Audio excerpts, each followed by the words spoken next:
On m'a demandé aujourd'hui d'essayer de répondre à la question l'obésité est-elle une maladie inflammatoire? Et vous allez voir que finalement c'est probablement le cas, malheureusement. Donc simplement je signale que je n'ai pas de lien d'intérêt par rapport à ce sujet. Voilà. Et vous avez ici nos tutelles qui donc supportent les expériences et les travaux dont je vais vous parler aujourd'hui. Évidemment, comme tout le monde le sait, l'homéostasie énergétique, c'est très facile à maintenir. Il suffit, entre guillemets, que les apports caloriques soient égaux aux dépenses énergétiques. Donc, dans ces conditions, tout va bien et on maintient un poids corporel normal pendant toute la vie adulte. Évidemment, heureusement, c'est quand même la majorité des gens. Mais malheureusement, dans les conditions actuelles, dans les pays développés et également dans les pays émergents, les apports caloriques, finalement, sont plus importants, pèsent plus lourd que les dépenses énergétiques. Et dans ces conditions, il y a un tissu qui récupère toutes les calories en trop, stockées en trop finalement par rapport à ce qui a été dépensé, c'est le tissu adipeux. Alors, on ne le sait pas toujours, mais finalement l'obésité a été déclarée maladie finalement relativement tardivement, en 1997. Et bien sûr, vous connaissez certainement cette relation entre le risque de mortalité et l'indice de masse corporelle qui caractérise évidemment les degrés d'obésité. Et on voit ici que donc c'est le résultat d'un nombre très important d'études épidémiologiques. Et on voit ici que dans la zone de poids normal entre 20 et 25 d'indice de masse corporelle, bien le risque est 1, d'accord. Et puis il augmente légèrement dans la maigreur, particulièrement à cause des cancers et du tabac, mais il augmente de manière très importante avec l'augmentation de l'indice de masse corporelle, aussi bien chez les hommes que chez les femmes, avec des risques de mortalité toutes confondues qui augmentent de manière vraiment importante. Et donc, toutes les études épidémiologiques rapportent finalement cette courbe en U de relation avec l'indice de masse corporelle. Alors, l'obésité versus les obésités. En fait, dans ce rapport en 2003 de l'OMS, il est très clairement dit, et c'est tout à fait justifié dès l'entrée, que l'obésité peut être simplement définie comme la maladie, là on parle de maladie, au cours de laquelle un excédent de masse grasse s'est accumulé jusqu'à avoir des effets indésirables sur la santé. Et il est ajouté immédiatement après, toutefois, la quantité de graisse en excès, sa répartition, donc ça c'est l'augmentation de l'indice de masse corporelle, sa répartition dans l'organisme et la morbidité qui lui est associée montrent des variations considérables d'un sujet à l'autre. Et en fait, c'est une notion qu'avait développée il y a bien longtemps, en 1956, le professeur Vague de Marseille, où il avait déjà montré que l'obésité dite en pomme, c'est-à-dire avec une augmentation de la masse de tissu adipeux viscéral, est beaucoup plus à risque de développer des complications que l'obésité dite en poire. Donc, je ne suis pas très contente du terme, mais enfin, c'est le cas. L'obésité dite en poire, où en fait, c'est le tissu adipeux sous-cutané qui s'expand, qui grandit, avec un risque métabolique beaucoup moindre. Donc, retenez cette notion parce qu'on va y revenir un petit peu plus tard au cours de l'exposé. Donc, pour revenir à l'obésité, ça, en fait, c'est la dia que je montre à mes étudiants quand je fais mes cours. Donc, comme je vous l'ai dit, l'obésité se caractérise par une augmentation excessive de la masse adipeuse.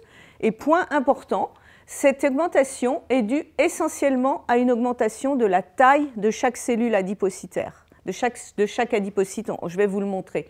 C'est-à-dire que quand un tissu grossit, il y a deux solutions. Soit il y a plus de cellules, c'est hypertrophie, c'est par exemple le cas des tumeurs, soit c'est hypertrophie, c'est-à-dire que chaque cellule augmente en poids et en taille.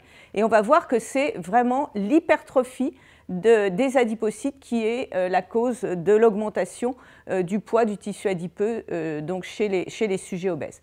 Donc l'indice de masse corporelle, on n'y revient pas, donc au-delà de 25 surpoids, au-delà de 30 obésité, et au-delà de 40 obésité morbide, et c'est sur des obèses massifs morbides que dans l'équipe de Karine Clément, nous réalisons en fait des expériences, les expériences que je vais vous montrer.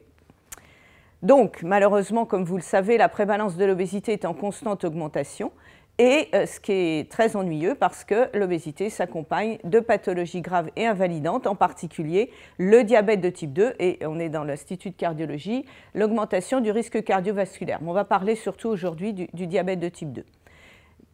Un point que je ne vais pas du tout aborder au cours de cet exposé, c'est en fait le fait que l'obésité est une maladie multifactorielle qui dépend de nombreux facteurs, en particulier des facteurs sociaux, qui sont étudiés beaucoup par certaines équipes, des facteurs environnementaux qui correspondent finalement à la facilité avec laquelle on a de la nourriture, on a accès à la nourriture, en tout cas dans les pays qui le peuvent, donc un accès facile avec de la nourriture qui est très riche en calories et en graisses.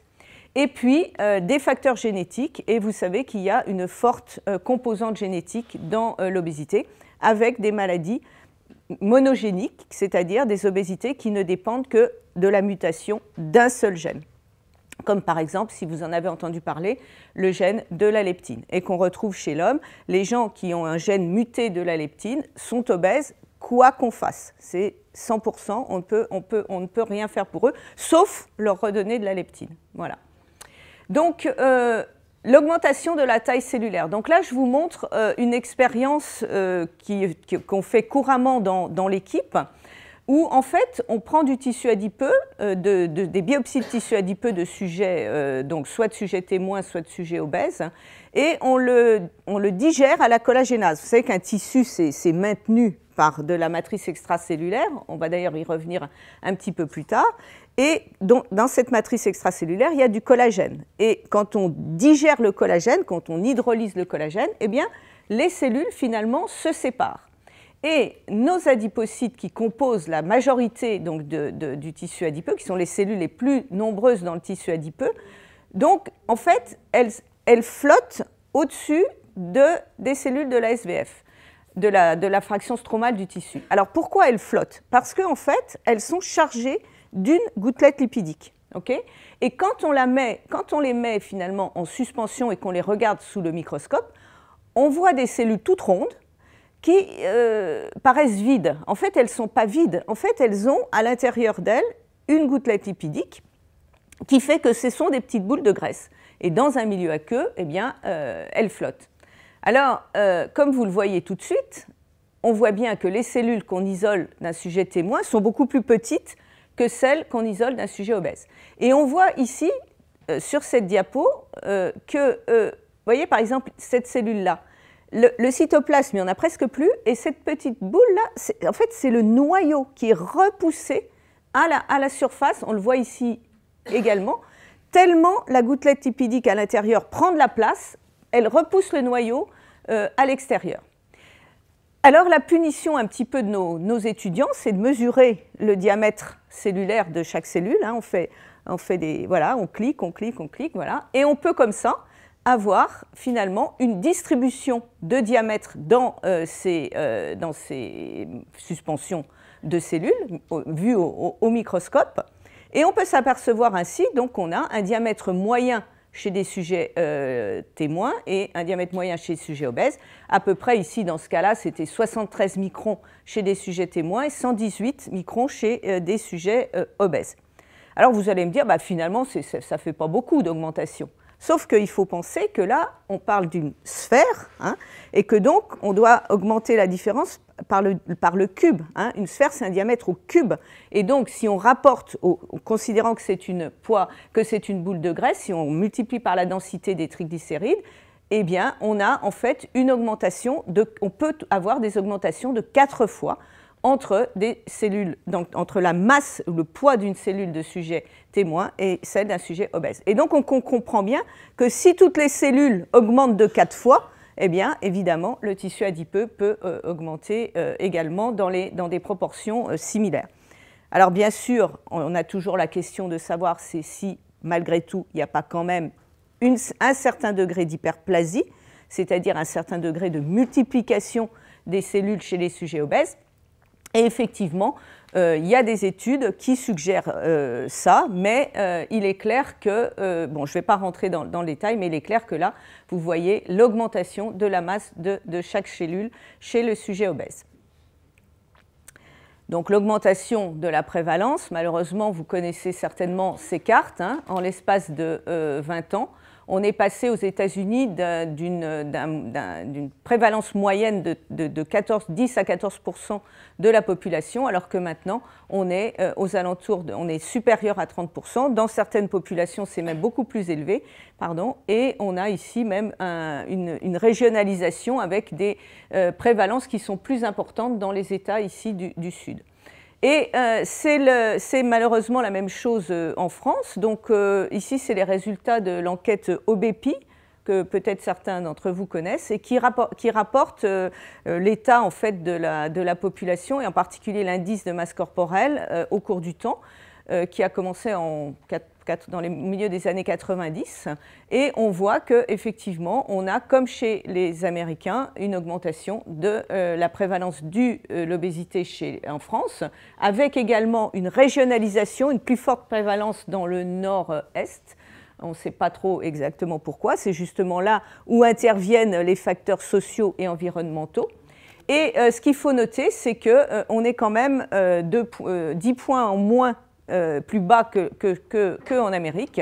Et on dit toujours que les Américains, que les Européens sont à la traîne des Américains. Là, on espère ne pas les rattraper dans le domaine de la prévalence de l'obésité et rester. Voilà. Et donc, ce qui vous explique évidemment tous les messages de prévention, toutes les études qui sont faites pour toutes les travaux qui sont faits pour essayer de faire baisser la courbe de l'obésité.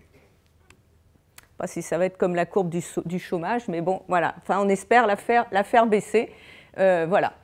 C'est en tout cas l'optique qui est choisie à terme. Alors, pourquoi c'est embêtant d'être obèse? Eh bien, c'est très ennuyeux d'être obèse parce que vous voyez très clairement ici, toujours dans l'enquête OBEPI, cette relation tout à fait claire entre l'indice de masse corporelle, hein, ici 25, donc ici normal, surpoids et au-delà de 30, avec donc des complications, par exemple l'hypertension, les dyslipidémies et surtout ici le diabète de type 2. Et dans les populations que nous, on étudie dans l'équipe du professeur Karine Clément, on est plutôt ici aux alentours de 30% de sujets obèses diabétiques. Hein. Donc c'est vraiment un problème de taille. En particulier dans les pays émergents, parce que parallèlement finalement au développement de l'épidémie, entre guillemets, on se plaît à dire que c'est une épidémie, bien que ce ne soit pas transmissible, mais bon, de l'épidémie d'obésité, on a une augmentation considérable des nombres du développement donc, du diabète de type 2, en particulier d'ailleurs de plus en plus tôt, puisque en fait, avant, on disait le diabète de type 2, c'est le diabète de l'âge mûr. Hein, ça apparaissait 50 ans, 55 ans, etc. Et maintenant, ça apparaît de plus en plus tôt, en relation évidemment avec le développement de l'obésité, de la prévalence de l'obésité. Et évidemment, c'est un énorme problème pour les systèmes de santé, puisque le traitement du diabète de type 2, non pas la guérison, mais en tout cas le traitement, coûte extrêmement cher. Alors quand on dit l'obésité fait diminuer en fait l'espérance de vie, alors ça c'est bon, on le dit, mais il faut aussi le montrer finalement expérimentalement.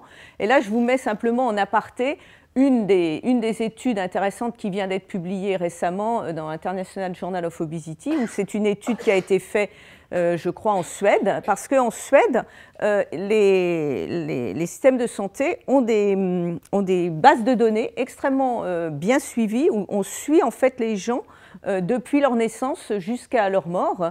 Et ce qui vous est montré ici, c'est une cohorte d'hommes qui a été étudiée, donc qui sont nés entre 1918 et 1959. Et ces gens ont été suivis donc jusqu'à leur mort. Et en particulier, pourquoi ce sont des hommes? Parce que le principe de cette étude, c'était d'identifier les hommes qui étaient obèses au moment de leur service militaire, c'est-à-dire à l'âge de 18 ans. Donc obèses à l'âge de 18 ans, d'accord?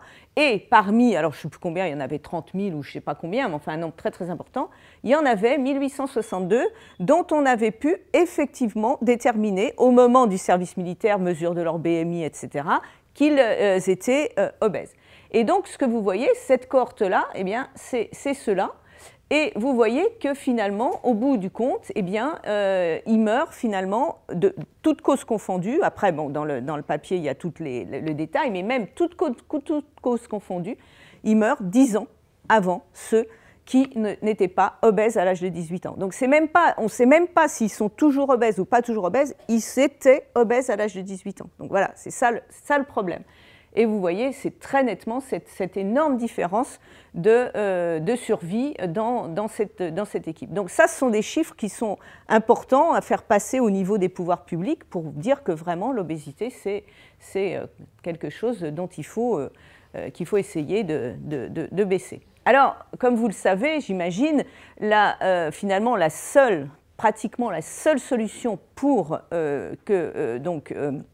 quand les gens viennent à l'hôpital avec une obésité massive, la seule solution thérapeutique qu'on leur propose, enfin thérapeutique, c'est peut-être même un grand mot, qu'on leur propose, c'est la chirurgie gastrique, c'est-à-dire réduire l'estomac. D'accord ?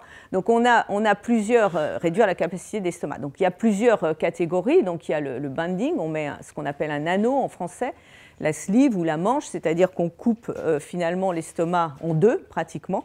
Et puis le bypass gastrique, où là, finalement, l'estomac est carrément shunté, on passe carrément au-delà de l'estomac, c'est-à-dire que le bol alimentaire vient s'accumuler un tout petit peu ici et va directement se rabouter, enfin passer au niveau du jéjunum. Donc évidemment, c'est des opérations qui sont absolument drastiques, mais finalement, ce sont des opérations qui permettent le maintien d'un poids corporel disons pas normal, mais plus bas que chez les témoins, donc que chez les gens non opérés, pardon. Et vous voyez ici un suivi sur 20 ans. Donc maintenant, on a vraiment un recul très, très, très important. Alors ce qu'on voit ici, c'est que finalement, la majeure partie de la perte de poids, elle apparaît pendant la première année.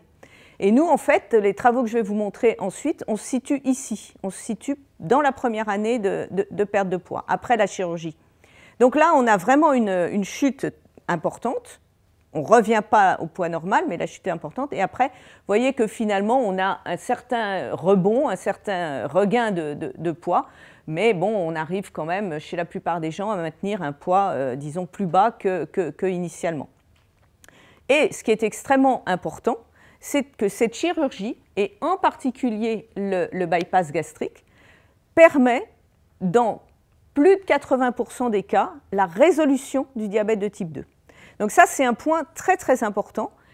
On ne comprend pas, il y a énormément de travaux actuellement qui sont faits pour essayer de voir comment ça se passe. Donc on implique le GLP-1, on implique le microbiote, on implique tout ce qu'on veut, mais en tout cas, ce qui se passe, c'est que dans ces populations de sujets obèses, quand on leur propose une chirurgie gastrique, eh bien, dans la plupart des cas, le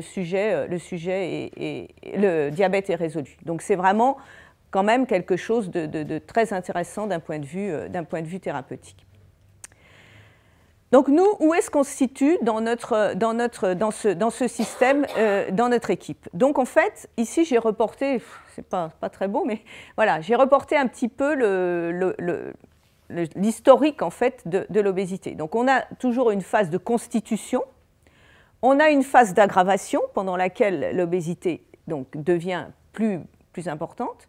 Et puis, on a une phase de chronicisation, c'est-à-dire que les gens peuvent rester des années dans une situation d'obésité. Voilà. Et puis, généralement, nous, au labo, les sujets sont impliqués dans les études au moment où ils subissent, où ils viennent à l'hôpital pour subir une chirurgie gastrique. Ou alors aussi au moment où ils peuvent donc avoir une intervention nutritionnelle, en particulier des very low calorie diet, hein, des diètes avec des très basses calories. Donc voilà, ils sont ici. Alors bon, ici vous avez par exemple la courbe de poids de gens qui développent l'obésité au cours de l'enfance. Ça, c'est la courbe de poids avec des yo-yo, hein, avec des améliorations et des aggravations donc, au cours de la vie. La phase de stabilisation et nous, le moment finalement auquel on intervient. Donc, intervention, donc chirurgie gastrique ou very low calorie diet. Et nous, ce qu'on a grâce donc, à nos collègues cliniciens et à nos collègues chirurgiens, et surtout à Karine Clément, on a finalement la cinétique au cours de la perte de poids suivant la chirurgie gastrique. Donc nous, ce qu'on étudie finalement, c'est les gens généralement à 1 mois après chirurgie gastrique, 3 mois, 6 mois et 12 mois. Donc évidemment, c'est assez difficile de constituer des cohortes, en particulier après 1 an, parce qu'une fois que les gens ont eu la chirurgie gastrique, bah, finalement, ils se sentent mieux, ils ne reviennent pas à l'hôpital, donc on est obligé de les reconvoquer. Enfin, ça paraît simple comme ça, mais ce n'est pas du tout très facile à faire. Alors, il y a un autre problème aussi qui est évident, c'est d'avoir des témoins. Et finalement, c'est des fois plus compliqué d'avoir des sujets témoins que d'avoir des sujets obèses dans une cohorte. Alors pourquoi c'est compliqué d'avoir des sujets témoins? Parce qu'en fait, ces sujets, ce qu'on leur demande, c'est d'avoir une biopsie de tissu adipeux. Donc ça, ce n'est pas effectivement très, très agréable. Alors, chez les sujets, donc le sang, évidemment, on l'a, ça, c'est pas compliqué. Mais chez nos sujets obèses, ici, au moment de l'intervention, on a 2 choses très importantes. On a une biopsie de tissu adipeux, et on peut prendre, au moment de l'intervention, une biopsie de tissu sous-cutané et une biopsie de tissu viscéral. Donc on a les 2 types de biopsie. Et ce qu'on leur fait aussi, c'est une biopsie de foie. Donc on a le scoring du foie chez ces sujets obèses. Donc ça, on ne l'a pas chez les témoins parce que, éthiquement parlant, ce n'est pas possible. Par contre, on a évidemment l'évaluation du statut métabolique et inflammatoire. Et chez les témoins, en fait, on n'a que la biopsie de tissu adipeux sous-cutané. Et puis, au cours de la perte de poids, on n'a que la biopsie de tissu adipeux sous-cutané parce qu'on ne va pas réopérer, bien entendu, les gens. Alors, qu'est-ce qu'on fait sur ces ressources, sur ces bioressources qui sont extrêmement précieuses, comme vous pouvez y penser, parce que donc, ça nécessite le recrutement des personnes, leur acquiescement pour faire ces études-là, les chirurgiens, les médecins, c'est vraiment des corps qui sont très lourdes à constituer. Et donc, nous, au niveau, disons, fondamental, eh bien, on les exploite, bien sûr, au maximum. Alors, qu'est-ce qu'on fait? Donc, le sang, on fait des dosages sanguins, bien sûr. On fait des dosages d'expression génique, hein, savoir quels sont les profils géniques dans les tissus, par exemple, de témoins et de sujets obèses. Et puis, on fait aussi de l'immunohistologie qui nous permet de voir, justement, un certain nombre de cellules marquées avec des anticorps spécifiques dans le tissu adipeux, et puis on a également la biopsie de foie. Donc la biopsie de foie, c'est pas nous c'est pas l'équipe qui la score, parce qu'on n'est pas des spécialistes de foie, on la donne en aveugle, à scorer par le professeur dans l'équipe du professeur Bedossa. Donc on a, et eux ils savent pas qui est témoin, qui est obèse diabétique, voilà, donc ils font un scoring du foie en aveugle, ce qui est très important parce que sinon, évidemment, on peut avoir des biais.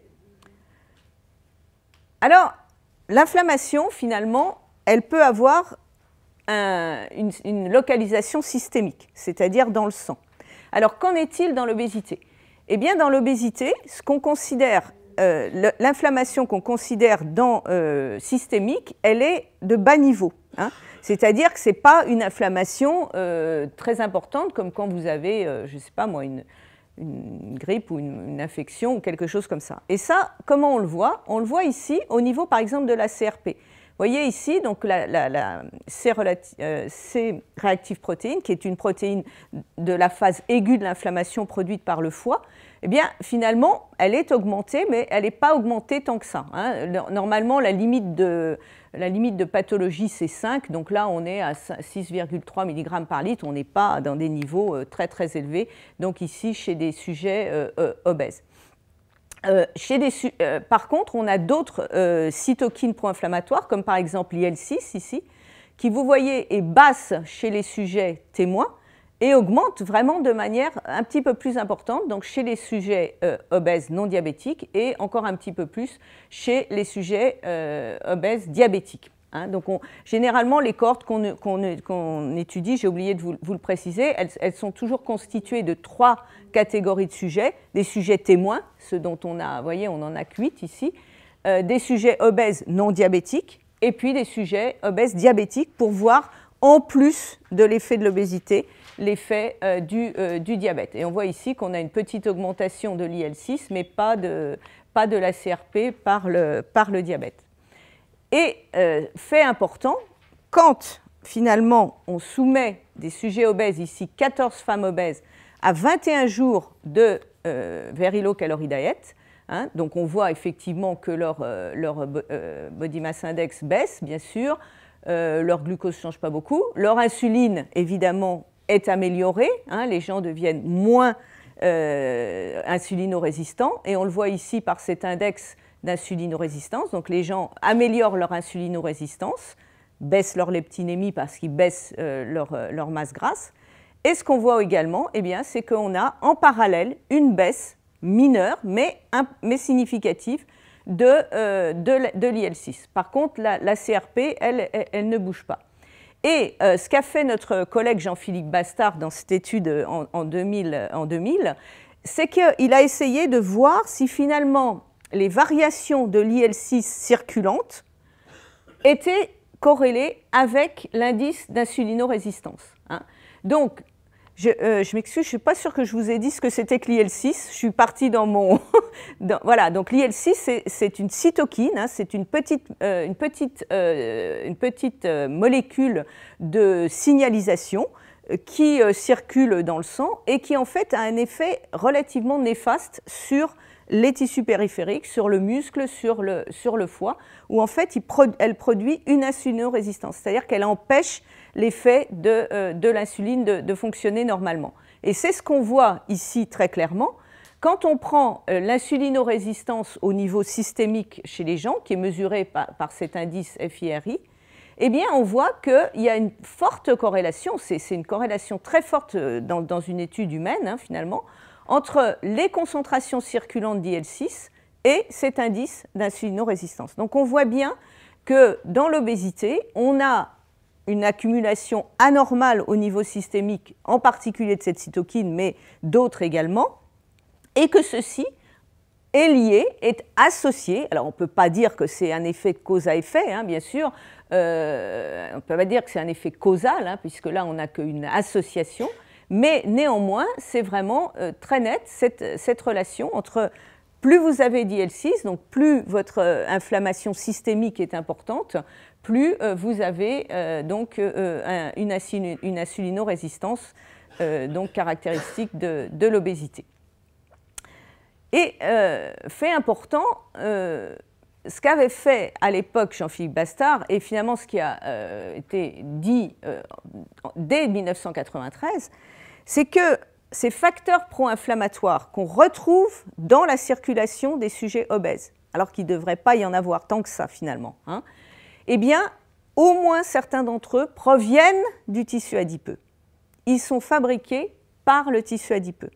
Et ça a été montré pour la première fois en fait dans Science par Gökhan Otamis-Ligil donc en 1993, où il a montré qu'une autre cytokine pro-inflammatoire qu'on appelle le TNF-alpha, qui est par exemple très augmenté dans certains cancers, hein, donc ce TNF-alpha, en fait, il est exprimé par l'adipocyte, donc en tout cas chez les rongeurs, et sa production est augmentée chez le sujet obèse. Et ce qu'il avait fait à l'époque, et ce qui avait été finalement un grand espoir, il avait montré que donc ce TNF-alpha est comme l'IL6 un facteur d'insulinorésistance, et il avait montré que quand il neutralisait ce TNF-alpha avec une sorte d'anticorps en quelque sorte, un inhibiteur, quelque chose qui se fixe sur le récepteur soluble, eh bien l'insulinorésistance était améliorée. Donc les gens se sont dit à l'époque, ah ben c'est formidable, on va pouvoir en fait empêcher la production de ces facteurs inflammatoires chez le sujet obèse et ça va aller mieux. Et malheureusement, il y a eu des effets, il y a eu des essais qui ont été faits chez l'homme. D'ailleurs, on le fait par exemple dans certaines tumeurs, on fait des anti-TNF-alpha. Donc on s'est dit, ça va marcher aussi dans l'obésité. Et malheureusement, les résultats chez l'homme ont été très décevants et ça n'a pas été finalement poursuivi. Et pour revenir également à notre IL6, ce qu'a montré Jean-Philippe Bastard dans ce travail, c'est que non seulement les concentrations circulantes d'IL6 étaient associées à l'insulinorésistance, mais en fait, les concentrations tissulaires dans le tissu adipeux lui-même étaient également liées à l'insulinorésistance systémique. Ici, l'insulinorésistance, elle est mesurée par le taux d'infusion du glucose au cours d'un clan hyperinsulinémique. Donc c'est vraiment la meilleure méthode physiologique pour mesurer l'insulinosensibilité, là en l'occurrence. Et vous voyez ici, donc ici c'est des sujets témoins, et puis en noir c'est les sujets obèses. Vous voyez ici que les sujets qui sont insulinosensibles, qui ont une bonne sensibilité à l'insuline, une sensibilité normale à l'insuline, eh bien ce sont ceux qui finalement ont le moins d'IL6 dans leur tissu adipeux, et que ceux qui sont le plus insulinorésistants, finalement, qui vont probablement développer un diabète ultérieurement, donc ceux qui sont le plus insulinorésistants, ce sont ceux dans lesquels la concentration d'IL6 est le plus augmentée chez les sujets dans le tissu adipeux. Donc on voit très clairement qu'au niveau du tissu adipeux, il se passe quelque chose qui a une conséquence au niveau de la sensibilité systémique à l'insuline. Donc, c'est très important parce que, si vous voulez, le problème, c'est maintenant, on en arrive au tissu adipeux. Qu'est-ce qui se passe dans le tissu adipeux qui fait que cette situation se développe chez le sujet obèse? Ici, simplement pour vous montrer la même chose, mais avec une étude cellulaire, c'est-à-dire là, ils ont carrément mesuré le transport du glucose en réponse à l'insuline dans les adipocytes. Et ils ont fait la relation inverse également avec la concentration d'IL6, c'est-à-dire plus la cellule est réactive à l'insuline, plus elle répond à l'insuline, plus elle est insulinosensible, moins la concentration d'IL6 plus la concentration d'IL6 est basse, et on a exactement la même relation. Donc ça finalement, ces études ont ouvert la voie à des travaux pour se dire, voilà, dans le tissu adipeux, il y a des problèmes, disons, inflammatoires, et ça a des conséquences au niveau métabolique chez l'individu, et en particulier au niveau du développement de l'insulinorésistance et donc du diabète de type 2. Et donc, en fait, ça a ouvert un pan d'études, et en particulier cette étude-là, dont je vous montre les résultats, qui a été réalisée en 2004 par le professeur Karine Clément. Et en fait, qu'est-ce qu'elle a fait? Eh bien, elle a pris des biopsies de tissu adipeux de sujets témoins et des biopsies de tissu adipeux de sujets obèses. Okay, et elle a fait une analyse transcriptomique à grande échelle, c'est-à-dire mesurer tout, enfin pas tous, 44 000 gènes, l'expression de 44 000 gènes dans ces deux biopsies, témoins et obèses, et ensuite comparer les deux. C'est-à-dire se dire, voilà, quels sont les gènes qui sont augmentés ou diminuer chez les sujets obèses par rapport aux sujets témoins. Et en faisant ça, donc après on fait des tests statistiques qui sont un petit peu compliqués, mais bon, elle a quand même réussi à démontrer que plus de 1000 gènes sont modifiés dans le tissu adipeux après un mois de régime à très basse calorie. Donc vous voyez que quand on fait un régime à très basse calorie, notre tissu adipeux réagit de manière il réagit comme il réagit, mais en tout cas, ça implique des transformations au niveau de l'expression génique très importante. Plus de 1000 gènes qui sont modifiés. Et ensuite, quand on a tous ces gènes, il y a des techniques maintenant qui permettent de les classer par fonction. D'accord ? Parce que, bon, une fois qu'on a le gène, on voudrait bien savoir, finalement, dans quelle catégorie de fonction il peut intervenir. Et c'est ce qu'on fait donc, avec des analyses donc, qui sont assez lourdes, mais qui sont maintenant bien codifiées. Et ce qui avait été remarqué à l'époque, c'est que, finalement, une majorité des gènes modifiés, donc à peu près plus de 60% des 1000 gènes modifiés, pouvaient être reliés fonctionnellement à du métabolisme. Voilà, donc c'était des fonctions métaboliques.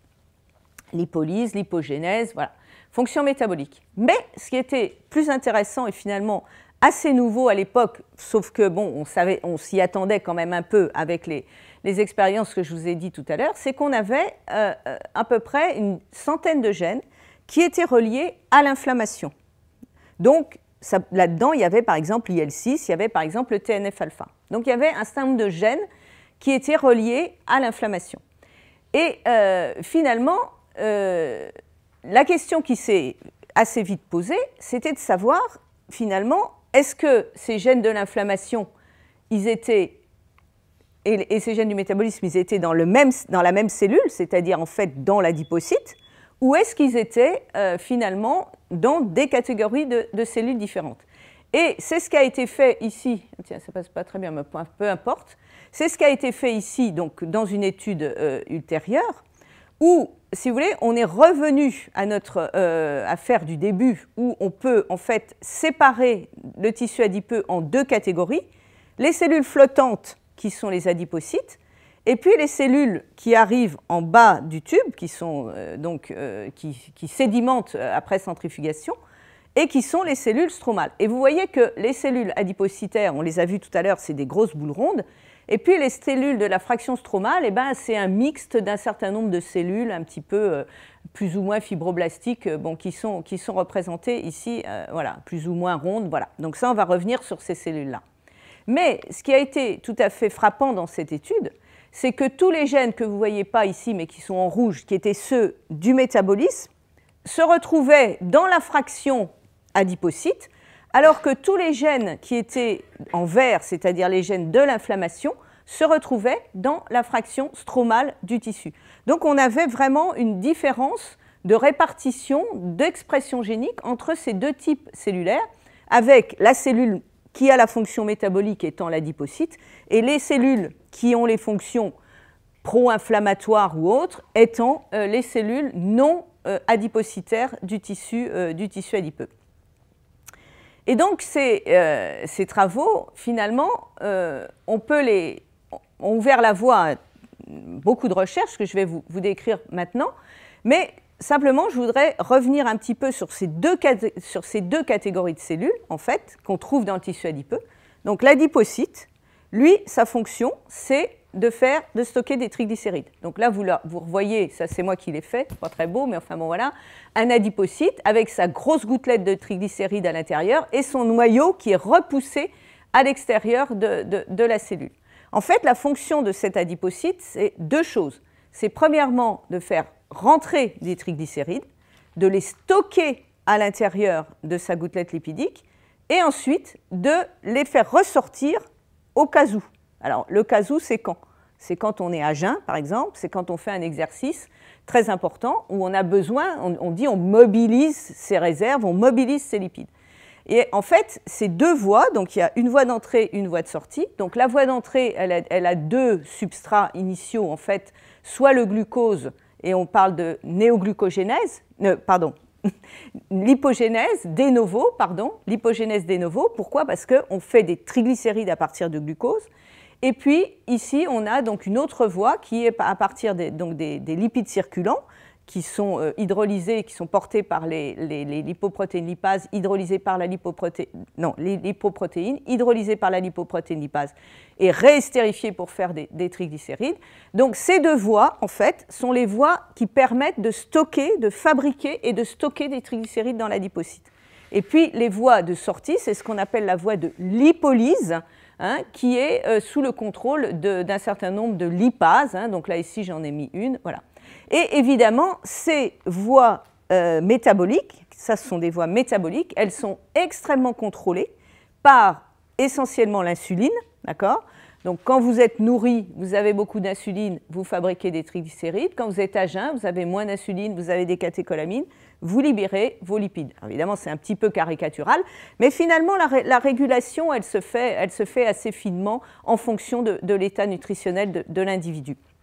Et on comprend bien quand on voit ce système-là, finalement, que s'il y a un déséquilibre entre ces voies métaboliques, eh bien, si par exemple les entrées sont plus importantes que les sorties, eh bien, on voit que la cellule peut grossir et augmenter finalement son stockage de triglycérides. Et ce qui se passe au niveau du tissu adipeux, c'est finalement ce qui se passe au niveau de l'organisme entier, avec un excès d'entrée par rapport à un défaut de sortie de substrat.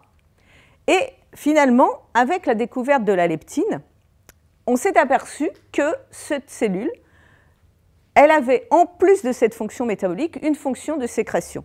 Mais dans le tissu adipeux, les autres cellules de l'adipocyte, les cellules du tissu adipeux, les cellules donc, de la fraction stromale, elles aussi contribuent à cette fonction de sécrétion. Donc on voit que la fonction métabolique, elle est uniquement dévolue aux adipocytes, mais la fonction de sécrétion, elle est dévolue aux cellules de la fraction stromale et à l'adipocyte. Et ce qu'on sait, c'est qu'il y a des protéines qui sont faites uniquement par l'adipocyte. Donc vous connaissez la leptine, l'adiponectine. Ce sont des cellules qui sont fabriquées et des protéines qui sont sécrétées et fabriquées uniquement par l'adipocyte.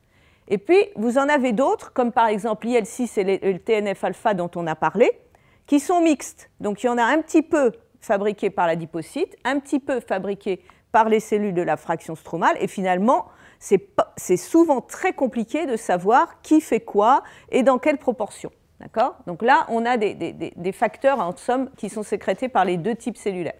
Et puis, on a des facteurs qui sont sécrétés uniquement par les cellules de la fraction stromale.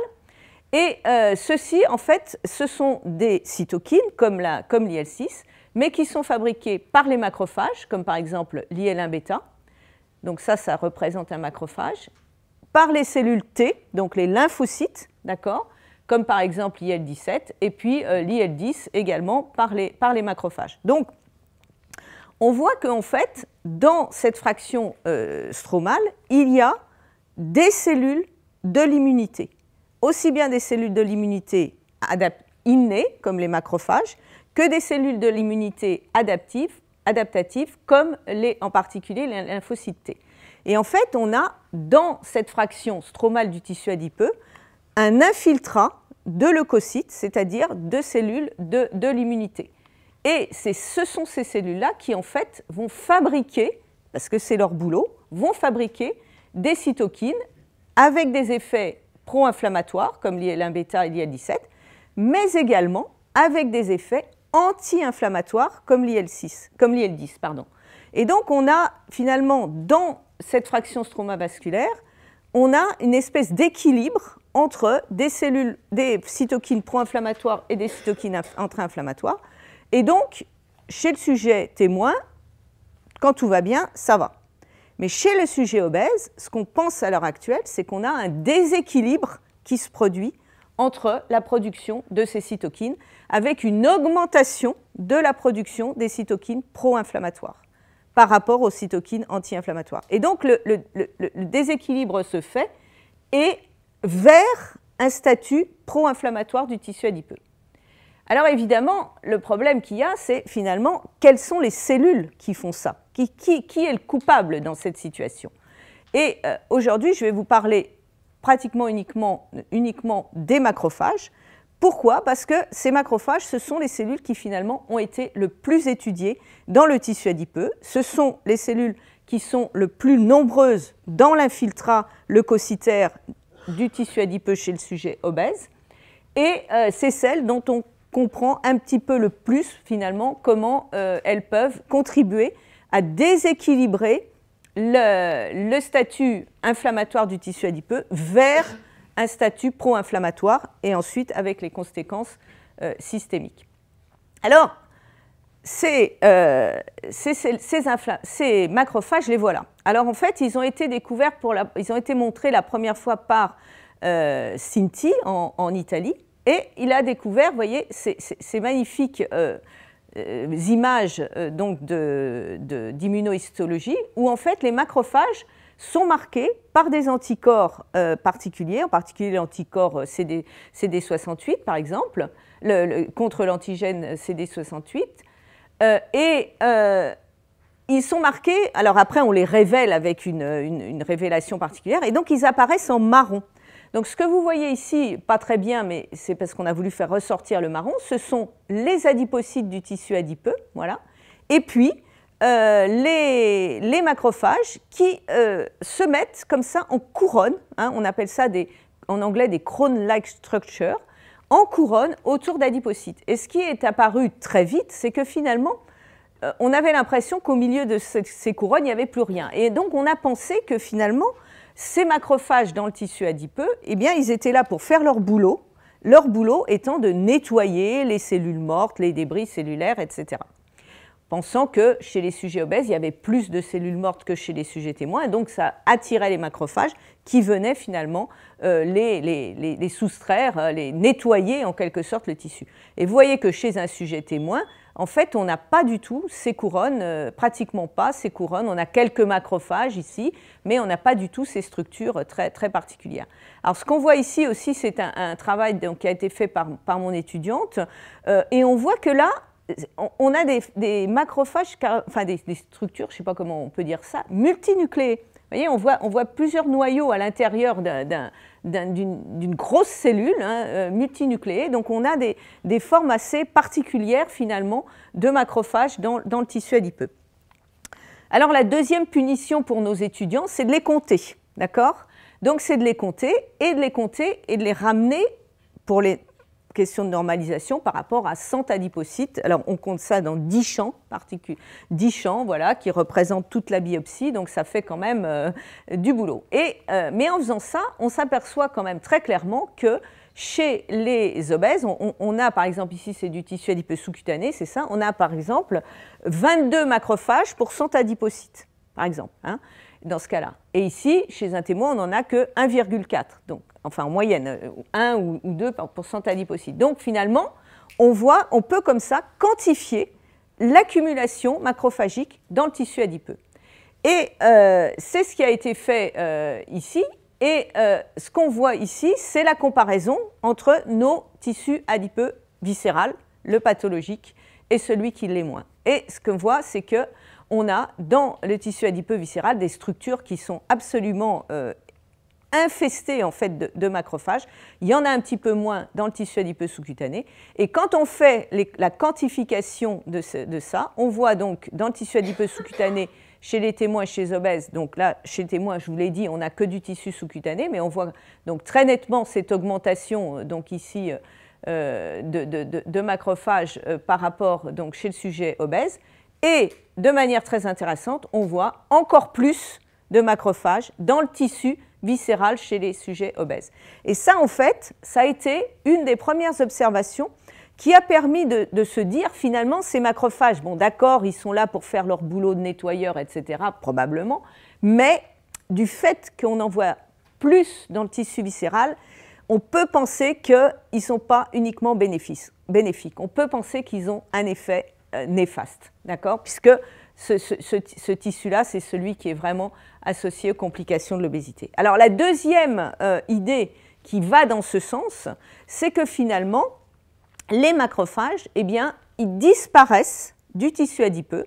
Alors ne me demandez pas comment, pourquoi, parce que finalement, on ne sait pas, on ne sait toujours pas, mais en tout cas, quand on prend du tissu adipeux de sujets avant la gastroplastie et après la gastroplastie, vous voyez ici chez un certain nombre de sujets, et en moyenne ici, on a une diminution, on n'a pas une normalisation par rapport au lean, mais on a une diminution du nombre des macrophages. Donc on pense que la diminution du nombre de macrophages va de pair finalement avec l'amélioration du statut métabolique, la diminution du diabète de type 2, etc. Et fait extrêmement important, on a également pu noter, c'était donc Raffaella Cancello qui a fait ce travail dans l'équipe, qui a mis en place donc, ces magnifiques images d'immunohisto.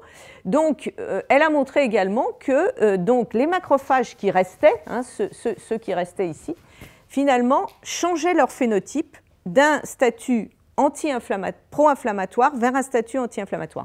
Et elle l'a suggéré, bon là ce n'était pas la preuve directe, mais bon maintenant on a des informations qui le confirment. Elle a montré qu'en fait ils se mettaient, ces macrophages résiduels, ils étaient là, d'accord, il y en avait moins, mais ils étaient toujours là. Mais qu'est-ce qu'ils faisaient? Ils se mettaient à changer leur profil de sécrétion cytokinique et à faire des cytokines anti-inflammatoires. Donc là, ils passaient, si vous voulez, sur le bon côté des choses et permettait finalement de diminuer l'inflammation dans le tissu adipeux après gastroplastie. Ceci, ça a été montré également donc, par Élise Dalmas. Vous voyez qu'au cours, donc elle a fait une étude au cours de la perte de poids de 0 à 1 an, comme je vous l'ai montré au début. Et ce qu'elle a montré ici, c'est très clairement le nombre de sujets avec ces crown-like structures, les couronnes. Hein. Et on voit vraiment très très nettement que le nombre des crown-like structures diminue hein, au cours de... Enfin là, ce n'est pas le nombre, c'est le nombre de sujets avec des crown-like structures, hein, oui, non.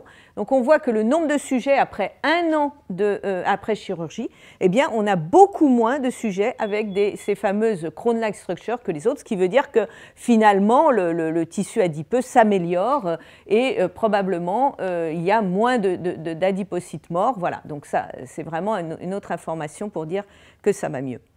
Et finalement, ces travaux et d'autres suggèrent que les deux altérations cellulaires qu'on a dans le tissu adipeux du sujet obèse, l'hypertrophie adipocytaire ici et l'accumulation de macrophages. Ces deux altérations cellulaires, elles sont liées en fait, hein, l'une et l'autre sont liées, mais elles contribuent toutes les deux à altérer les fonctions du tissu adipeux. Et quand les fonctions du tissu adipeux sont altérées, eh bien, il y a des conséquences au niveau systémique et en particulier insulinorésistance. Et donc, l'idée, ça a été ensuite d'essayer de confirmer cette hypothèse en essayant de voir si on pouvait finalement associer certaines anomalies du tissu adipeux, en particulier l'accumulation de macrophages, à des pathologies, donc aux caractéristiques biocliniques des sujets. D'accord ? Et finalement, c'est ce qui a été fait dans pas mal d'études, considérant les 3 grandes catégories de complications de l'obésité. Donc, la résistance à l'insuline, diabète de type 2, on en a parlé longuement, risque cardiovasculaire et pathologie hépatique non alcoolique.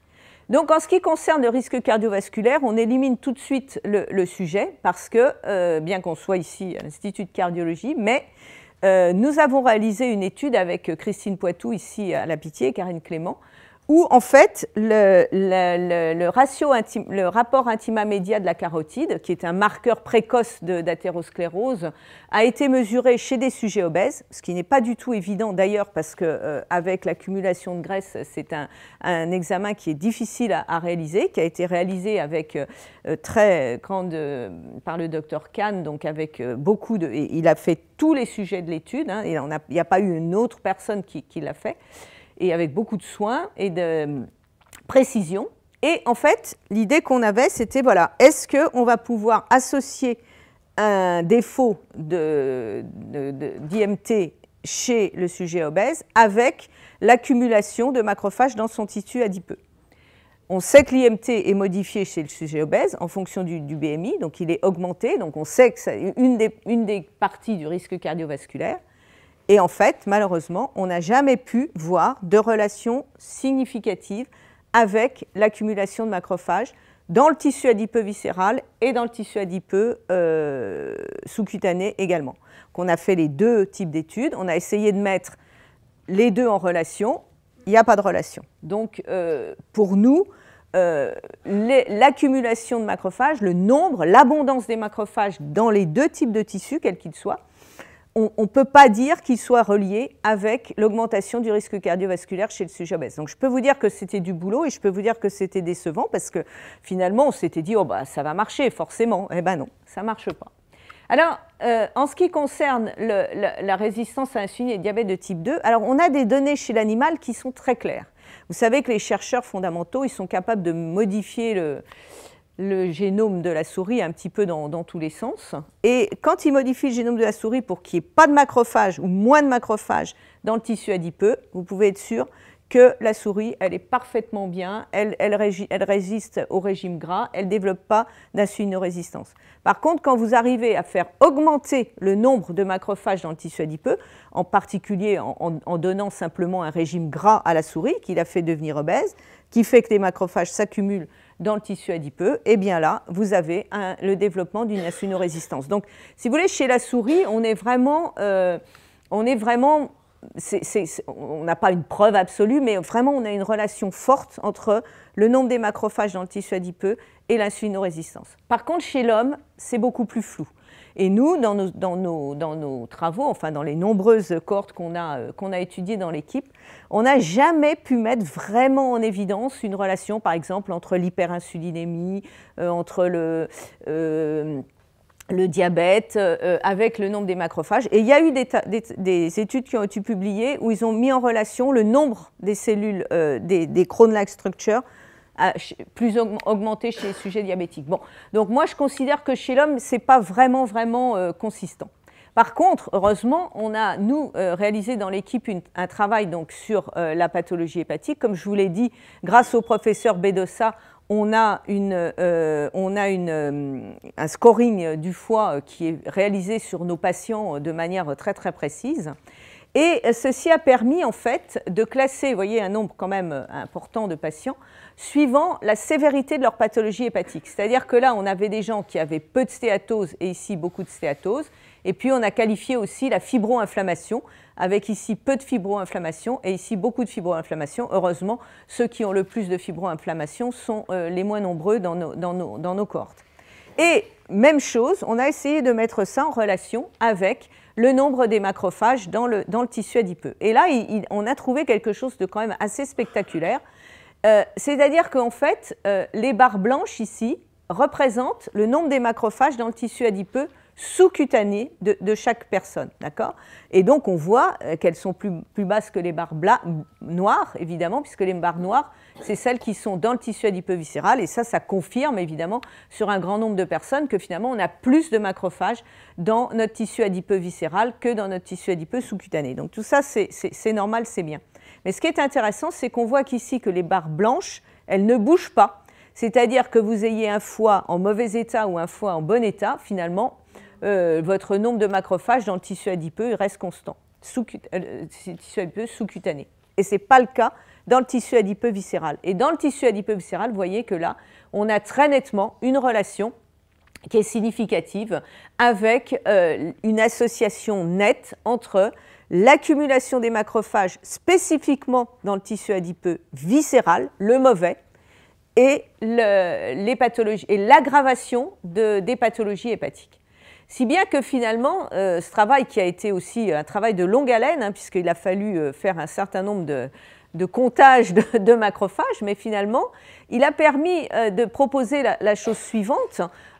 Donc, dans l'obésité, bon, on sait que l'obésité, indépendamment du tissu adipeux, donc, produit une insulinorésistance et que ça favorise bien entendu la stéatose hépatique, mais on introduit dans ce système un nouvel acteur qui est donc l'accumulation de macrophages dans le tissu adipeux viscéral, hein, spécifiquement le tissu adipeux viscéral, qui, lui, a une relation très importante, aggrave la stéatose et la fibro-inflammation.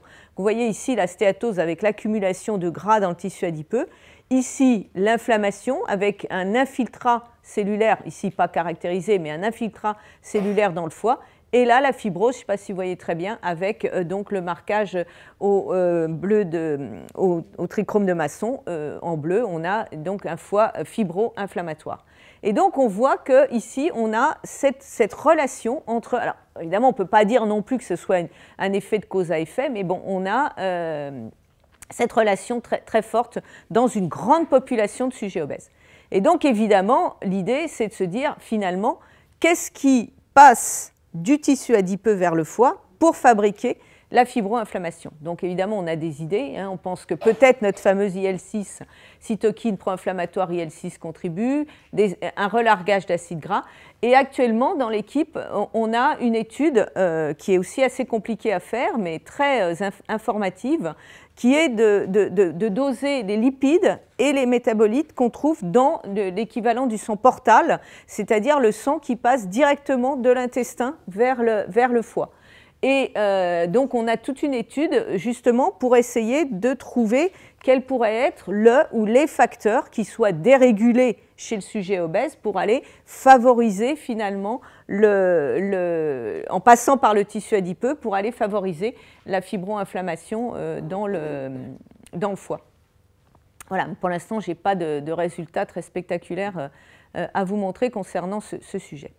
Alors, chez le sujet obèse, malheureusement, il n'y a pas que de la fibrose dans le foie, il y en a aussi beaucoup dans le tissu adipeux. Et ça a été une découverte assez récente. En 2010, on s'est aperçu que finalement, en plus de cet infiltrat leucocytaire, on avait aussi des zones, des fois très importantes, de fibrose, en particulier dans le tissu adipeux qui sont marqués ici au rouge de Picrocirius.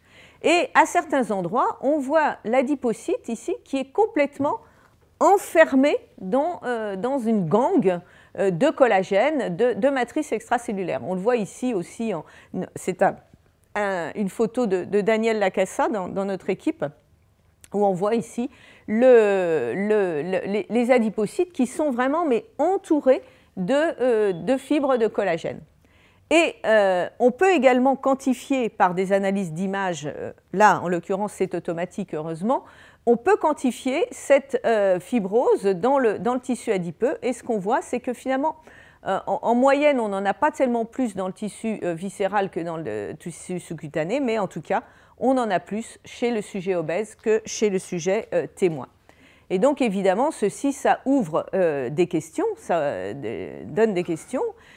Savoir, premièrement, localement, est-ce que cette fibrose finalement altère la biologie du tissu adipeux et en particulier la biologie des adipocytes. Donc ça, c'est la première question. Est-ce qu'un adipocyte qui est englué comme ça dans de la fibrose, finalement, est-ce qu'il fonctionne moins bien? A priori, oui, ça paraît être effectivement le cas, mais donc dans notre équipe, donc c'est justement l'équipe de Daniel Lacassa qui a essayé justement de voir quels étaient les effets de cette fibrose en cultivant des adipocytes dans des milieux enrichis avec du collagène pour voir justement quelles pouvaient être les altérations. Et elle en a trouvé, mais je ne vais pas y revenir. Donc, le deuxième point, c'est quels sont les acteurs cellulaires? Est-ce que c'est l'adipocyte lui-même qui fournit, qui augmente son dépôt de matrice extracellulaire? Est-ce que ce sont des fibroblastes? Est-ce que ce sont les macrophages eux-mêmes? Pour l'instant, c'est des questions qui restent un petit peu en suspens, sachant qu'il n'est pas connu, si vous voulez, que le macrophage, par exemple, produise de la matrice extracellulaire, l'adipocyte non plus, et en fait, vraiment les cellules coupables, en quelque sorte, de ça, actuellement, on a des informations pour penser que ce sont les préadipocytes eux-mêmes, c'est-à-dire les précurseurs des adipocytes, et peut-être aussi les cellules endothéliales qui constituent qui sont dans le tissu adipeux. Et que, en fait, ces cellules-là, elles seraient en réponse finalement à des signaux provenant des macrophages, c'est là qu'elles feraient ces gangs de matrice extracellulaire. Et ça, c'est des travaux qui sont en cours, c'est pas si facile que ça à prouver que ça se passe comme ça. Alors là, au cours de cet exposé, je vais vous montrer simplement un résultat qui pose la question de l'importance physiopathologique de cette fibrose, à savoir, est-ce que les gens qui ont de la fibrose dans leur tissu adipeux de manière excessive sont plus malades que les autres, hein. En gros, c'était ça la question. Alors, ça n'a pas été très facile à faire, mais finalement, avec des études donc, de bioinformatique, on a pu en fait s'apercevoir qu'il y avait une relation entre la quantité de fibrose au moment de l'opération et la perte de poids au cours des 12 mois qui suivent la chirurgie gastrique. Comme vous le savez peut-être, mais c'est tout à fait connu dans le milieu médical, on a toujours des gens qui répondent bien à la chirurgie gastrique. Donc eux, ils vont perdre du poids, ils vont aller mieux, on est content. Bon, il y a ceux qui répondent de manière intermédiaire, et puis il y a ceux qui répondent mal. Voilà. Donc là, le problème, c'est pourquoi finalement ils répondent pas bien. Vous voyez, ils perdent pas beaucoup de poids par rapport à pas de masse grasse par rapport à ceux-là. Voilà. Et en fait, en faisant des comparaisons finalement au niveau bioinformatique entre ce paramètre bioclinique et la quantité de fibrose qu'on a pu mesurer dans le tissu adipeux au moment de l'opération, eh bien, on s'est aperçu de ça. C'est-à-dire qu'en fait, entre les rouges et les verts, bon, finalement, on n'a pas réussi à mettre en évidence de différence, mais par contre, ceux qui répondent mal à la perte de poids, enfin à la chirurgie gastrique, c'est ceux qui finalement, au moment de la chirurgie, avaient le plus de fibrose dans leur tissu adipeux.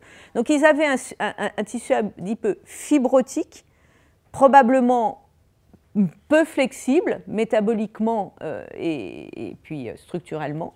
Et en fait, peut-être que c'est ça qui fait que, voilà, ils n'ont en fait pas pu répondre de manière efficace à la chirurgie gastrique, en tout cas moins efficace que les bons répondeurs. Voyez, donc là, on voit une différence significative ici au niveau de la fibrose totale et de la fibrose péricellulaire. Donc ça, c'est une indication que, en fait, cette fibrose, finalement, elle a quand même un effet néfaste en tout cas sur la réponse à la chirurgie gastrique. Alors évidemment, ce qu'on voudrait arriver à faire, c'est à mesurer cette fibrose, parce que le problème qu'on a, c'est que quand on fait ça, c'est des biopsies de tissu adipeux. Hein, donc on est obligé d'analyser une biopsie. Okay, donc c'est toujours pas facile.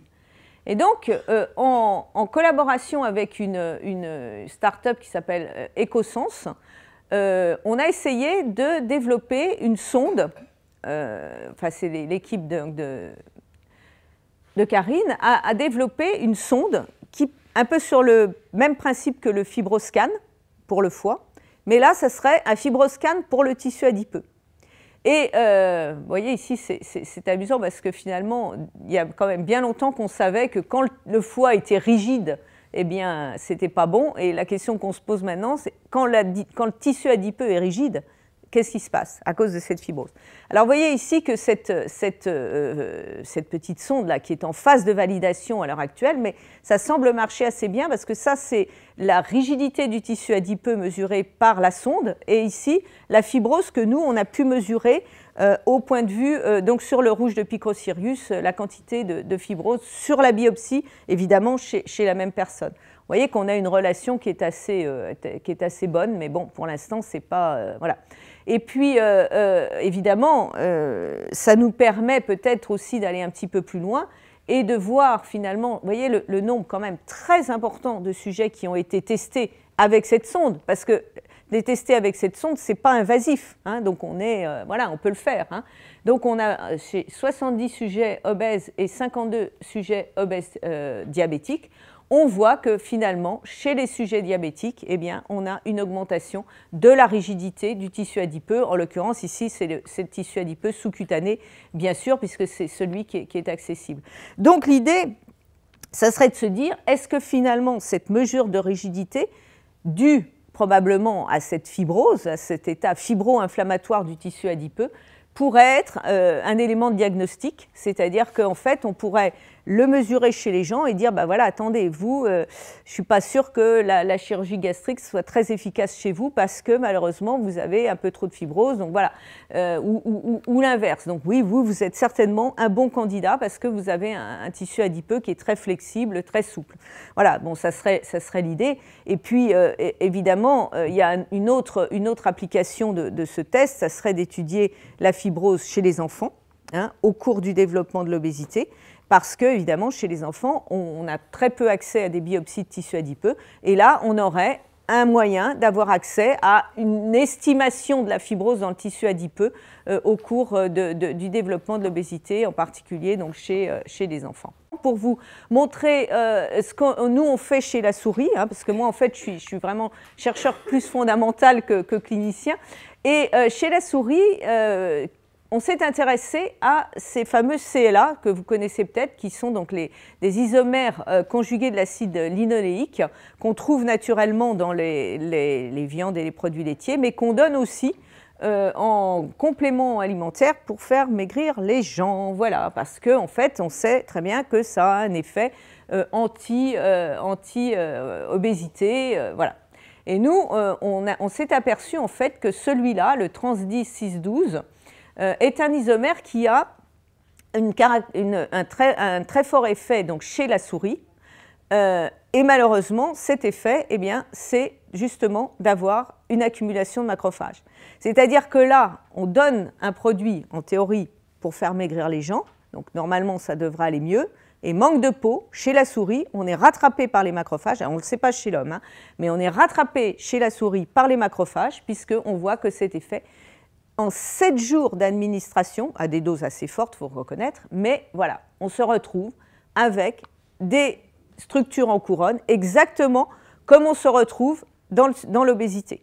Donc là, contrairement vraiment à ce qu'on pensait, eh bien, voilà ce qui se passe. C'est la quantification, avec une augmentation extrêmement rapide et importante, vous voyez, puisque là, finalement, on arrive presque chez la souris à avoir 40%, 40 macrophages pour 100 adipocytes, ce qui est encore beaucoup plus élevé que ce qu'on peut compter chez les sujets obèses, comme je vous l'ai montré. Et, cerise sur le gâteau, qu'est-ce qui se passe? Eh bien, on a également ce marquage au Picrocirius qui augmente, hein, donc on a des dépôts de matrices extracellulaires de manière très importante et très rapide. Donc là, on a un modèle et auquel on ne s'attendait en fait pas du tout. On a un modèle où on reproduit en quelque sorte ce qui se passe dans l'obésité, mais en 7 jours de traitement. Et fait extrêmement intéressant dans cette affaire, c'est qu'en fait, c'est un effet qui est réversible. C'est-à-dire que quand on arrête le traitement, hein, nous on s'était dit, bah, tiens, on va voir si c'est réversible ou non. Hein, a priori, on se disait, ben non, ça ne va pas être réversible. Eh bien si. Donc quand on arrête le traitement, hop, le macrophage redisparaissent, hein, on l'a ici, et la fibrose redisparaît aussi de manière, ici, en 7 ou 9 jours. Donc on a une flexibilité du tissu adipeux qui est tout à fait inattendue finalement et extraordinaire. Et donc ça va nous permettre maintenant d'essayer d'aller voir en fait ce qui se passe en profondeur dans ce tissu, et en particulier de se poser la question du phénotype des macrophages. Est-ce que ce sont, entre guillemets, des macrophages pro-inflammatoires ou anti-inflammatoires? Pour l'instant, on ne le sait pas encore. Est-ce qu'il y a d'autres cellules de l'immunité qui rentrent en jeu? Quels sont les dialogues intercellulaires qui régissent cette augmentation et cette diminution? Et là, simplement, je vous montre un des premiers aspects qu'on a vu, c'est-à-dire qu'on a très clairement une corrélation entre le nombre des macrophages et la fibrose, aussi bien au point de vue génique qu'au point de vue immunohistochimie. On a vraiment une corrélation très nette, donc on voit bien, si vous voulez, que les macrophages, probablement, sont des cellules qui contribuent à la fibrose, à moins d'ailleurs que ce soit l'inverse, parce qu'on n'en est pas absolument sûr. Est-ce que ce n'est pas la fibrose qui se déplace, qui apparaît d'abord, et les macrophages qui arrivent ensuite? Voilà. On est, si vous voulez, dans un système assez compliqué, mais qui va nous permettre, je pense, d'avancer dans la compréhension en fait, de ce qui se passe ici, au niveau donc, du tissu adipeux, dans les phases que vous reconnaissez de constitution, d'aggravation et de maladie chronique, avec la question de savoir si on peut finalement réverser ces anomalies ou pas. Donc vous voyez ici donc, la couronne, la fibrose. Ici, est-ce que c'est réversible? On sait que ça l'est en partie. Et évidemment, ce qui nous intéresse d'un point de vue fondamental, donc souris ou cellules, c'est justement le rôle des macrophages dans ces anomalies, leur phénotype, les cellules de l'immunité innée, avec l'idée, éventuellement un jour, peut-être, de faire une immunothérapie ciblée on sait qu'on avait essayé avec le TNF-alpha, ça marche chez la souris, ça ne marche pas chez l'homme. On a d'autres cibles cytokiniques, comme par exemple l'IL-1β. On sait qu'une immunothérapie anti-IL-1β, ça améliore le diabète de type 2. Est-ce que ça se passe, qu'est-ce qui se passe au niveau du tissu adipeux? Ça, c'est des études qui vont être faites, bien sûr, chez l'animal. Et puis, évidemment, la relevance clinique. Est-ce que la fibrose peut servir de prédicteur, de biomarqueur? Et éventuellement, est-ce que certaines, ce qui est relié évidemment, est-ce que certaines de ces cytokines pro-inflammatoires du tissu adipeux, ou même certains types cellulaires du tissu adipeux, pourraient être néfastes, évidemment, pourraient être des cibles thérapeutiques. Alors quand je dis néfaste, évidemment, ce n'est pas forcément le cas, parce que ce qu'on pourrait aussi penser, c'est faire l'inverse, c'est-à-dire favoriser la production de les cellules, disons les bonnes cellules dans le tissu adipeux par rapport aux pro-inflammatoires. Donc voilà, je voudrais juste pour finir remercier mes collègues ici de l'équipe de Karine Clément. Donc j'ai mis Raffaella Cancelo, j'ai oublié Daniel Lacassa qui est maintenant parti à la retraite. Le centre de recherche, le CNRH, donc de l'Île-de-France, qui sont donc, grâce à nos cliniciens, on a des obèses qui sont parfaitement bien phénotypés et nombreux, on a des magnifiques cohortes, et puis ici, évidemment, les chirurgiens et les anatomopathologiques qui nous font le scoring du foie, qui nous donnent les biopsies de tissus, et puis voilà, et je voudrais juste dire que je vous montre cette photo du cloître du centre de recherche des Cordeliers, parce que maintenant, ce magnifique arbre qui était un troène monté en arbre a été emporté par la dernière tempête au mois de novembre. Et donc, c'est sa dernière apparition en public. Et je vous remercie de votre attention.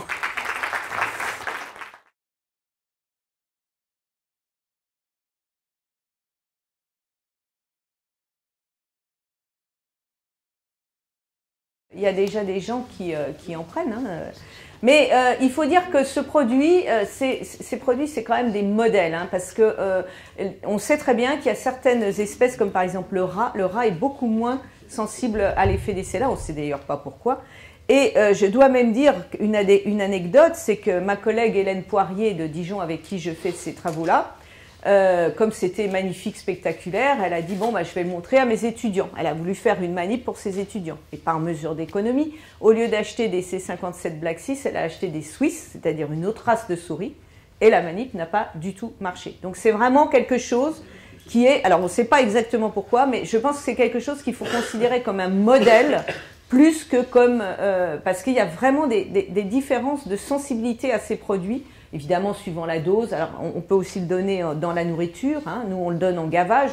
On booste, si vous voulez, le système, parce qu'on veut justement avoir un système modèle plus qu'un système vraiment physiologique, quoi. Voilà. Et chez l'homme, pour l'instant, non, rien n'est prévu, non.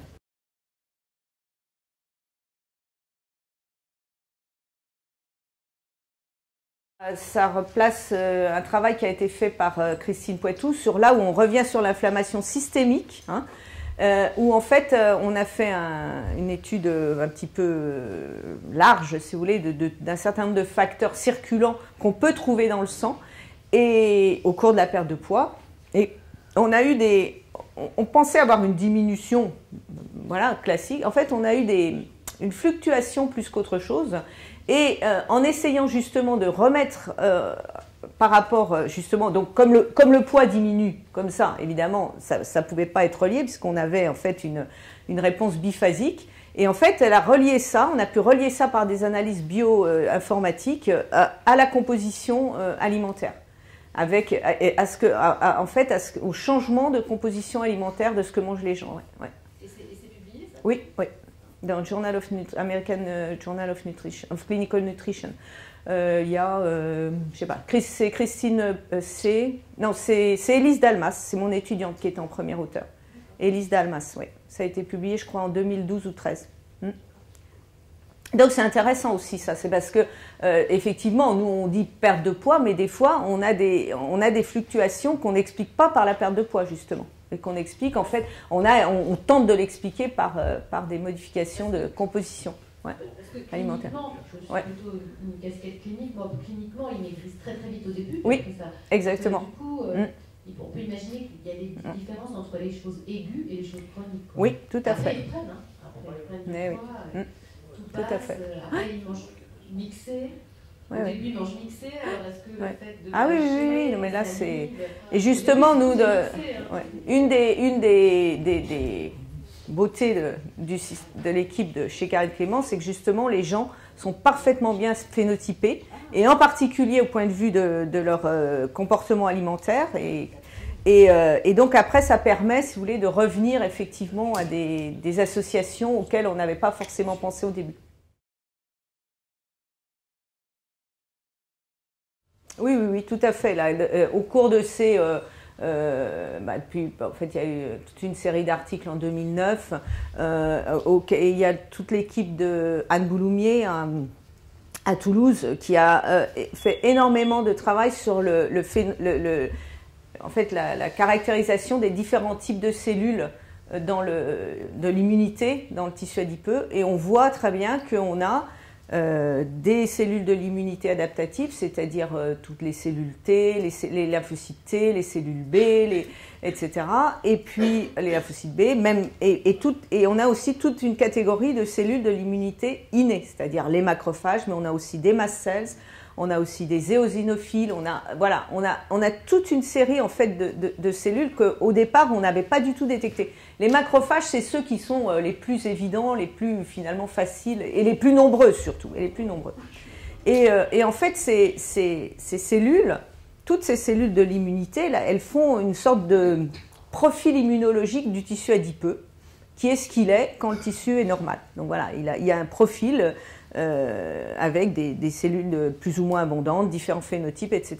Et en fait, dans l'obésité, ce profil, il est complètement dérégulé. Alors, on ne sait pas exactement pourquoi, on ne sait pas qui est l'initiateur. Il y a des neutrophiles aussi, on trouve des neutrophiles au début du régime gras, par exemple, chez la souris. Donc, on ne sait pas exactement qui arrive en premier, qui fait quoi, etc. Mais en tout cas, au bout du compte, on a une complète dérégulation du profil immunologique du tissu adipeux, dont font partie les macrophages, mais dont font partie aussi les éosinophiles et plein d'autres cellules immunologiques, qui changent à la fois en abondance et en phénotype. Par exemple, les Treg, les lymphocytes T régulateurs, qui sont entre guillemets des bonnes cellules de l'immunité, qui contribuent à un équilibre immunologique dans le tissu, eh ben, eux, ils disparaissent au cours de l'obésité. Les macrophages augmentent, ceux-là disparaissent. Donc on voit bien qu'il y a quelque chose qui ne va pas. Mais alors, pour comprendre, parce qu'au départ, personne ne pensait qu'il y avait des cellules de l'immunité dans le tissu adipeux. C'est de l'ordre si vous voulez, les premières études ont commencé en 2003 par les travaux sur les macrophages, 2003, 2005, et puis après, au cours du temps, il y a eu de plus en plus d'immunologistes finalement, parce que nous, on n'est pas immunologistes, on est rentré dans l'immunologie un petit peu, par la force, hein, et il y a de plus en plus d'immunologie, dont en particulier Anne Bouloumier, qui a beaucoup travaillé je dis ça parce qu'elle est française, hein, elle travaille à Toulouse, et donc qui ont fait progresser les connaissances, mais au fur et à mesure ça se complique, si vous voulez, et finalement on a beaucoup de mal et nous dans notre modèle là, de souris là, je vous ai parlé que des macrophages, mais on a fait justement toute une étude des sous-types de cellules de l'immunité dans ce modèle-là, et on voit des variations très spectaculaires et très importantes. Donc on voit bien que le tissu adipeux, il est extrêmement flexible du point de vue métabolique, mais il est extrêmement flexible aussi du point de vue de sa composition, et en particulier cellulaire, et en particulier avec ses entrées et ses sorties. Alors, les entrées, on voit bien comment ça rentre, comment ça sort, on n'en sait rien, mais une modification très importante du profil immunologique de ce tissu, qui est très complexe. Et il faut dire aussi que quand les immunologistes ont commencé à s'intéresser à ce tissu, ils se sont dit, mais qu'est-ce que c'est que ça? Ça ne correspond pas à la rate, ça ne correspond pas au lymph node, ça ne correspond pas, si vous voulez, à ce qu'eux, ils connaissent. Ils ont dit, mais qu'est-ce qui se passe dans le tissu adipeux? Alors, moi, je ne savais pas. Moi, je dis, ah bah tiens, c'est normal, il y a beaucoup de Treg, ça diminue. Quoi? Il y a beaucoup de Treg, mais comment ça se fait? Voilà. Donc, vous voyez, maintenant, il y a toute une problématique qu'on appelle un petit peu pompeusement l'immunométabolisme. Mais c'est vrai, c'est ça. Et là, si vous voulez, maintenant, il y a des congrès qui sont uniquement consacrés à ça. L'immunométabolisme, c'est-à-dire les relations entre les cellules immunitaires du tissu adipeux et le métabolisme, diabète de type 2, local et systémique.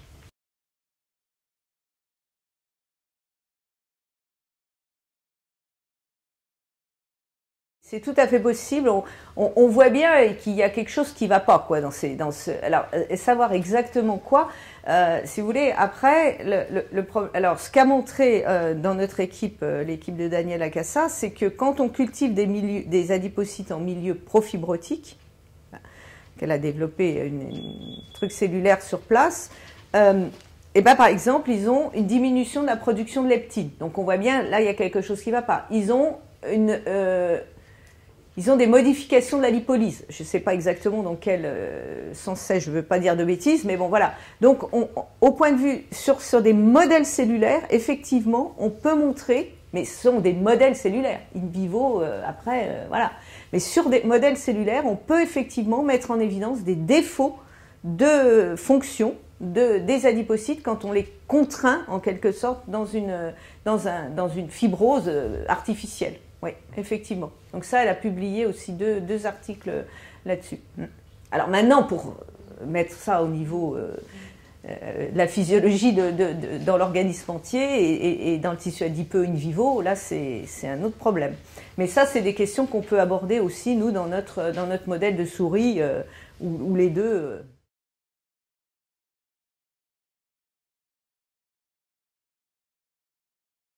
Quand vous faites par exemple un marquage Ki67, c'est un marqueur de prolifération, marquer un marquage de Ki67 dans une tumeur, blam, ça évidemment c'est au plafond. Hein. Vous faites un marquage de Ki67 dans le tissu adipeux, effectivement, vous trouvez des cellules qui prolifèrent. Mais c'est qui? Est-ce que c'est les préadipocytes? Est-ce que c'est les lymphocytes T qui peuvent proliférer? Est-ce que c'est peut-être même les macros qui peuvent aussi proliférer voilà, c'est ça qui est compliqué. On a un tissu complexe et c'est pas facile de... Alors les préadipocytes, voilà. Alors les préadipocytes, on n'a pas de marqueur cellulaire de préadipocytes. Enfin, on en a un, mais il n'est pas très fiable, voilà. Donc on est confronté à des difficultés expérimentales pour répondre à ces questions qui sont importantes.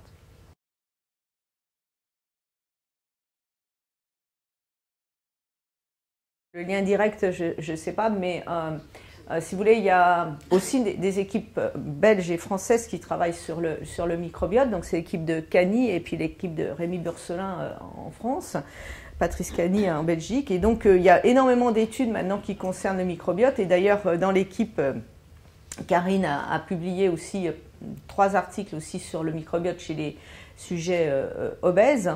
Et en fait, ce qu'a montré Rémi Burcelin, c'est assez spectaculaire. Lui, il prétend, enfin, je sais pas, il le montre, hein, qu'il y a des bouts de bactéries, en fait, des bouts de membrane, voilà, qui se retrouvent en fait dans le tissu adipeux chez les sujets obèses et qui pourraient en plus du LPS, hein, des lipopolysaccharides, et qui pourrait en fait contribuer à l'inflammation du tissu adipeux. Voilà. Parce que viscéral, je sais pas, oui, sans doute viscéral. Je peux pas dire, je peux pas affirmer. Mais si vous voulez, l'idée, ça serait que, parce que finalement, cette inflammation au niveau du tissu adipeux, qu'est-ce qui est le premier élément qui fait que ça arrive? Parce qu'après, on dit, OK, il y a des macrophages, il y a des lymphos, il y a de la fibrose, il y a tout ça. Mais finalement, qu'est-ce qui fait voilà. Et nous, justement, dans notre modèle de souris, on a un système où on peut mettre in-off, hein, on peut stimuler l'inflammation ou l'arrêter. Donc là, on va pouvoir voir un petit peu ce qui se passe. Mais actuellement, on ne sait pas exactement quel est finalement le primum ovins qui fait que le tissu adipeux du sujet obèse devient inflammatoire. Donc après, on dit c'est l'hypoxie, les cellules grossissent. Après, on dit il y a plus de lipolyse, il y a plus d'acides gras, c'est les acides gras. Après, on dit c'est l'IR stress, le stress du réticulum. Après, on dit c'est les bactéries, c'est le LPS. Voilà, tout le monde, on pense, chacun regarde ce qui lui plaît, en fait, mais en réalité, il y a certainement une conjonction de facteurs qui font que ce tissu devient inflammatoire et après, ça a des conséquences au niveau systémique et en particulier au niveau du diabète de type 2.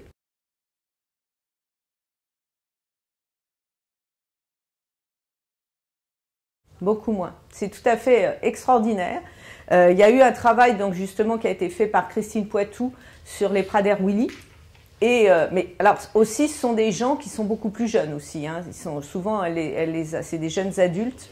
Mais il semblerait, c'est pas encore publié, sauf erreur de ma part, mais il semblerait qu'il y ait beaucoup moins de macrophages donc dans les obésités génétiques. Enfin, en tout cas, celles qu'on étudie, voilà, dans l'équipe. Voilà. Par contre, curieusement, il y a quand même aussi, qui est en rapport avec les CLA, c'est que dans les lipoatrophies, ou les lipodystrophies, comme par exemple chez les sujets traités avec des antiprotéases, les sujets HIV positifs traités avec des antiprotéases, eh bien, on a, ou même des lipoatrophies génétiques, d'origine génétique, et bien là aussi, on a une accumulation de macrophages. Donc on voit que le tissu adipeux, finalement, dans un sens ou dans l'autre, quand il y a quelque chose qui ne va pas, quand il commence à aller mal, ben, finalement, il réagit comme un tissu malade. Hein. C'est-à-dire qu'il essaye, il attire des cellules, il essaye de revenir vers un état normal. Voilà, c'est un peu ce qui se passe, je pense, dans l'obésité, sur des périodes assez longues.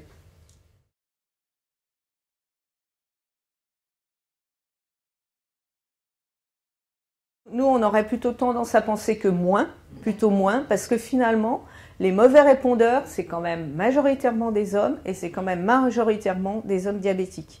Donc c'est les plus malades. Franchement, c'est vraiment eux. Et d'ailleurs, nous, on le regrette parce que ça nous biaise nos corps, mais il faut constater, c'est souvent les gens les plus âgés, les plus hommes et les hommes et les plus il y a une plus grande fréquence de diabète de type 2 dans ces mauvais répondeurs. Ça c'est clair. Je veux dire, tout est lié finalement. Hein. Nous, on a mis en exergue en quelque sorte la fibrose parce que c'est probablement un des éléments qui fait que. Voilà. Mais c'est certainement pas le seul, bien sûr.